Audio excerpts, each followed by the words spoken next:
Raising rabbits is a rewarding enterprise. That is, if you have the passion, the patience, as well as the no-die attitude. A Bulawayo company is hoping into success through the provision of lean protein source, as well as other important products from rabbits. This is Asake Online. Welcome to Agriculture on Cite. I am Busani Bafana, your host. In today's program, I am hopping around a rabbit farm to learn more about the importance as well as the successes of raising rabbits as a business.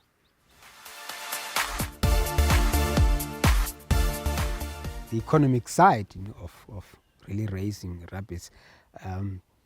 How profitable is it, given you mentioned that I wonder what it takes to have a kg or 3 kgs or 4 kgs of rabbit meat, and what price could you sell it, and is it something that is profitable?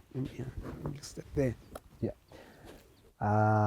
Confidently, I can tell you rabbit farming is very, very profitable. So it also starts with knowing your cost of production. Rabbit cost of production is very low. The New Zealand rabbit, I'll keep going back to the New Zealand because that's what we are doing. The New Zealand rabbit, from birth to the pot, it can take 9 to 12 weeks. We are slaughtering a rabbit. In that time, from birth to 12 weeks, it can cost you roughly about $3.50 to raise a rabbit. Rabbits at the current moment are sold $6-7 per carcass. So you're making a profit of 100%. $3.50 against $7 is 100%, which you will not get in a chicken. You don't get so much profit from raising chickens. And remember, this is done over 9 weeks. And also, in terms of management, the rabbit does not need feed from birth up to about 3 weeks. It only starts from week number 3 up to the time you slaughter it. So your cost of production is about $3.50. Rabbit meat is gaining momentum in Zim. Demand has increased. We are doing about 30-40 rabbits a week. We can't meet our orders. We are selective on who we are supplying our meat to because we can't meet the demand. How big is the demand in that year? Demand is there. You know, those that have done study on terms of how much consumption Zimbabwe is how much rabbit meat Zimbabwe is consuming. We are looking at about, if I'm correct, about 5 tons. Zim now is consuming about 5 tons of rabbit meat in a year. Yeah. No, sorry. That's in a month. 5 tons a month. Yes, that's how much rabbit meat we're consuming in Zimbabwe at the moment. And these figures have gone up. When we started, it was way lower than that. Even when we were selling our rabbit meat, you had to go to people and say, no, this is rabbit meat. It's good because it's got a high protein, less fat. You trying to sell rabbit meat, but people are now appreciating. People are now health conscious. So I would say rabbit now is selling itself. For those that know rabbit meat is now selling itself. Right, and noticing that yes, you can make quite a profit, as you say, in terms of you raising rabbits. I'm also curious to find out, like, apart from the meat, what are other opportunities that are there in raising rabbits that you could derive from rabbit farming? So besides the meat, we also do rabbit urine, which is liquid gold, honestly, because rabbit urine is liquid nitrogen. It's good as a foliar fertilizer. You dilute it with water. Demand has really increased for those that are into organic farming. People appreciate the benefits of rabbit urine. You have rabbit urine also acting as a pest repellent. It does not kill pests, but it repels them. You know someone who relies on bees for pollination would not want to spray any chemicals that will kill the bees. Look at someone who's doing beans. Beans needs pollination. If you use rabbit urine on your beans, you repel all pests. You do not kill the bees, but they come back and do your pollination. So there's huge advantage for using rabbit urine as a pest repellent. You balance with nature. You do not kill bees. We need bees for pollination. Rabbit manure. We've got rabbit manure as well, which is very good. If you compare rabbit manure to all the other manures, rabbit manure ranks high. Rabbit manure is cold manure, which means straight from the rabbit, it can go into the field. It does not burn the crops. It rebuilds the soil, thus it regenerates the soil. So those are two products that we also do from our rabbits. We also process our meat. We are now doing rabbit mince, because some people want mince for breakfast. Rabbit mince is good. There are people who are now doing rabbit polony. We are not yet doing that, but rabbit polony is available. People are doing that, rabbit polony. So you can do rabbit sausages as well. So the options are really wide. You can do a lot. Rabbit meat is versatile. You can do a lot with rabbit meat. Yeah. You did also mention to me that there's the opportunity that you are using of producing the rabbit ears, Yes. I forgot to mention. You can the head is also the rabbit head and the rabbit and the goat head are the same. You can cook rabbit head and you can have that. We also cut off the rabbit ears. We process those for people who've got dogs. They become rubbery, and you can feed those to your dogs. You can throw them as a treat. When you're training your dogs, when your dogs have done something good, you can throw those so that your dogs can chew that. It will be rubbery and they take time eating. The fur on the ears, they also help with cleaning the guts of the dogs, such as you deworm the dogs. Yeah. How do you actually balance productivity and sustainability, in the operation that we are running? So the good thing about rabbits is I would say rabbit farming is sustainable agriculture. From the manure, we've also started growing our own feed at the moment. We are growing lucerne.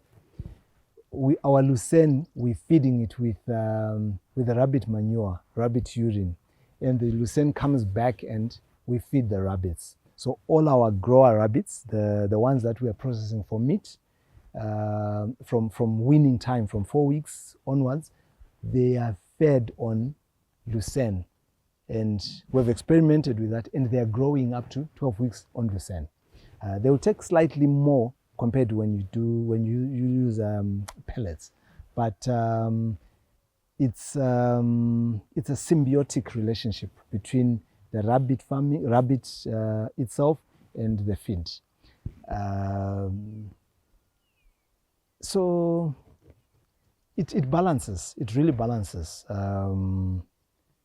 And we've managed to do our farming for rabbits, feeding our own pellets, our own lucerne. Yeah. What business strategies then would you even recommend for farmers or any other people interested in actually going into rabbit farming, particularly the youth? So in our training, I was impressed that we had young people. We had the middle-aged, we had retired people, because rabbit farming spans across all age groups.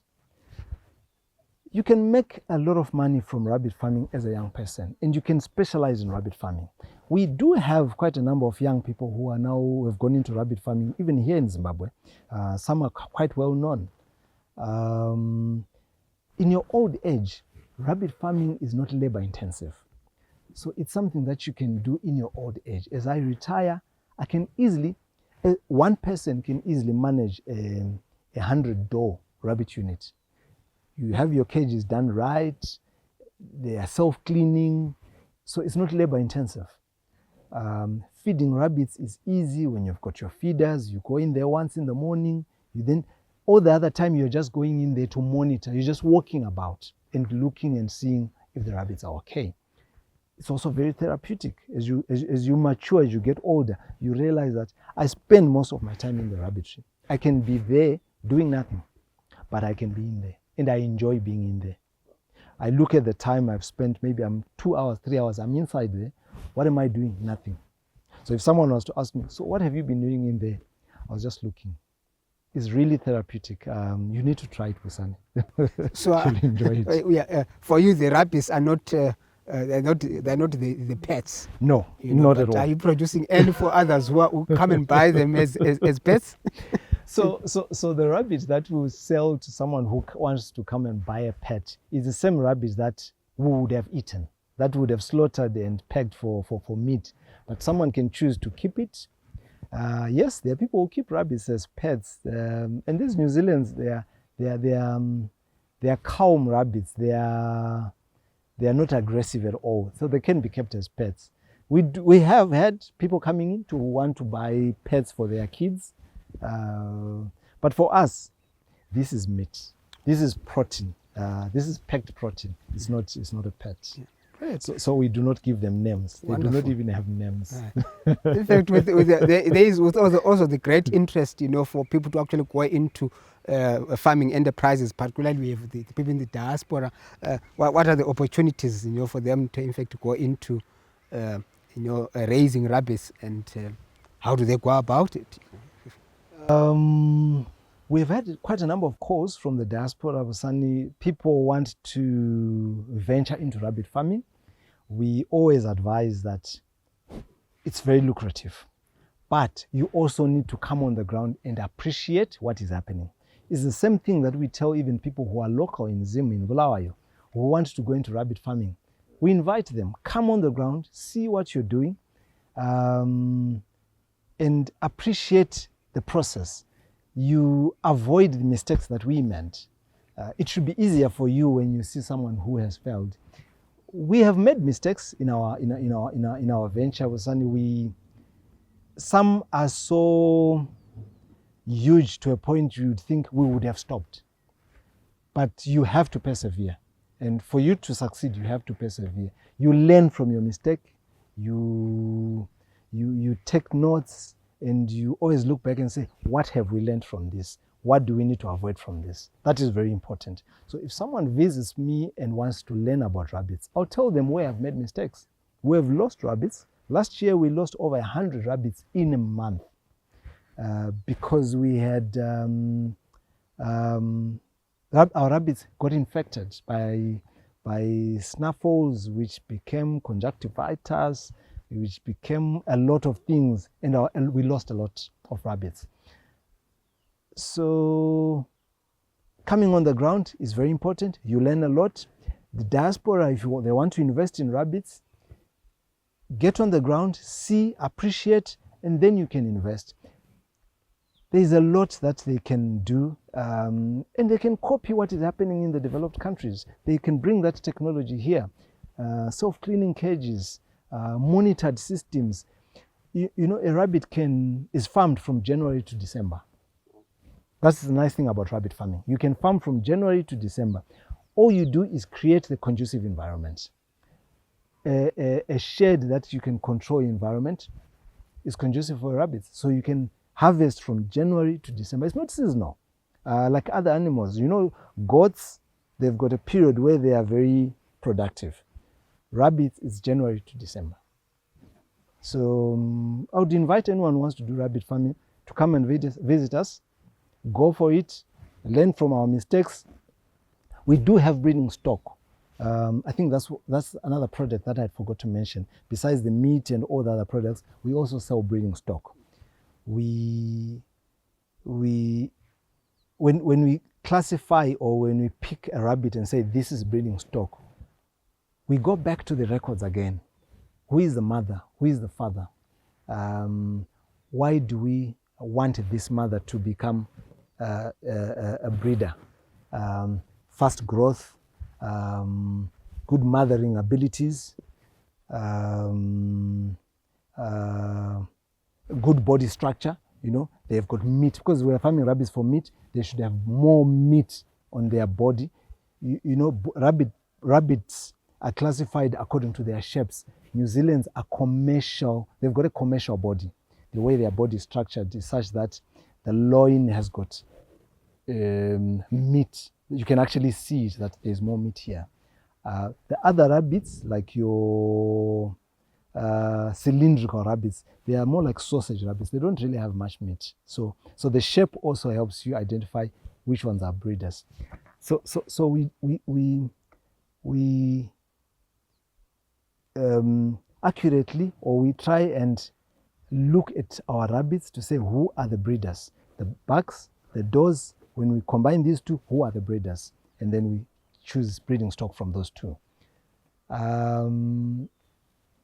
People have a tendency of wanting to buy rabbits, just rabbits. You walk in, someone is doing rabbits, and you just pick up a rabbit.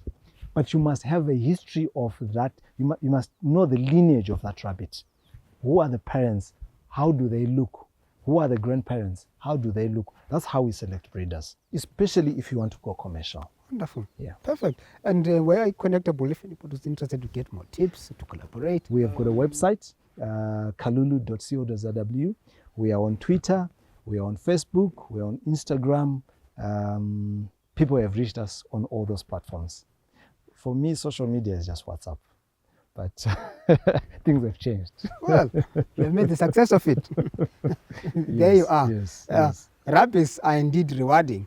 And Kalulu Rabbit Company has actually hoped onto the various many opportunities there are, in fact, in raising rabbits, apart from them being a profit earner. But you have all the other value-added products that you can derive from breeding rabbits. This is Asake Online, and thank you for participating in my program on agriculture on Cite.